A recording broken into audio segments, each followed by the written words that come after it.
Venezuela's economy is in shambles. Even though it's a nation blessed with vast oil reserves, the government has a plan to pull the country out of a deepening crisis, and it involves cryptocurrency. Venezuela launched a new oil-backed digital currency today. It's the world's first sovereign cryptocurrency, and it's built on the Ethereum blockchain. This Bitcoin-esque virtual currency is called the Petro. One of its primary purposes is to save the country from wild inflation. President Nicolás Maduro vowed each token will be backed by 1 barrel of oil. He says about 100 million will be issued, estimated to be worth around $6 billion. Venezuela's official currency is in free fall. The bolivar was devalued by more than 99% earlier this month. There are widespread food shortages. Unemployment is expected to skyrocket to 32% by 2022. For more on this, let's take you to Venezuela. Jorge Perez Valeri is a freelance reporter in the capital of Caracas, and he joins me now. Before we even get into the solution that's being proposed, I'd like you to just sort of paint a picture for us. What is this? The shortages, the falling currency, what has all this been like for people there? Hi, Peter.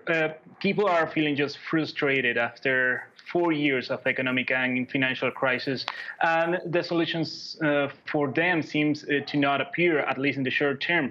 People are still suffering from strong food shortages, medicine shortages, so they just feel frustrated because it seems like the crisis is not having an immediate solution for them. People cannot wait, hunger cannot wait, sick people cannot wait, so they just feel frustrated each day. Just for you to know, the IMF is predicting that by the end of this year, Venezuela's inflation rate could get as high as 13,000%. And this means hyperinflation for Venezuelans. And Venezuelans, what they are seeing in the streets is that every time they go to the store to buy something, the few things that they can find in the stores is that the prices are skyrocketing.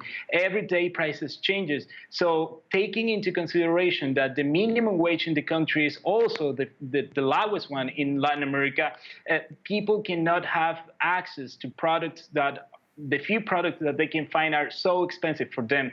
Just for you to remember, the minimum wage in Venezuela, according to the black market rate, the exchange black market rate, is about $3.5 a month. So you can imagine how hard is life right now for people that they just don't see an end of this crisis.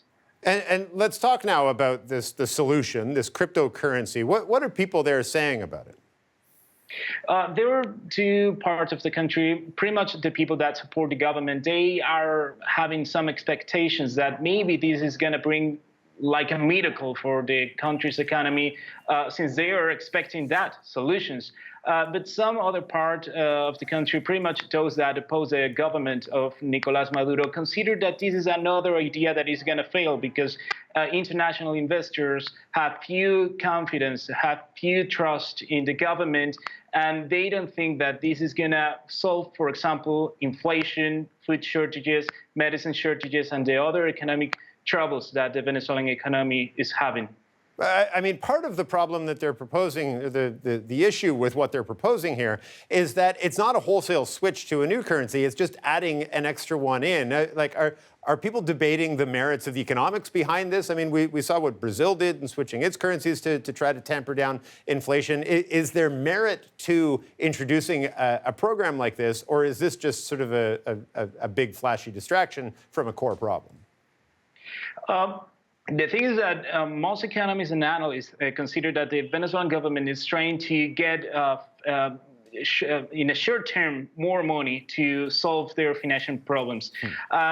They don't think that this is going to make the difference from what happened in the past, that the government, in their words, mismanaged the economy, the Venezuelan finances. So it is just a matter of time to see how much trust international investors are going to have in the Venezuelan government with this new idea.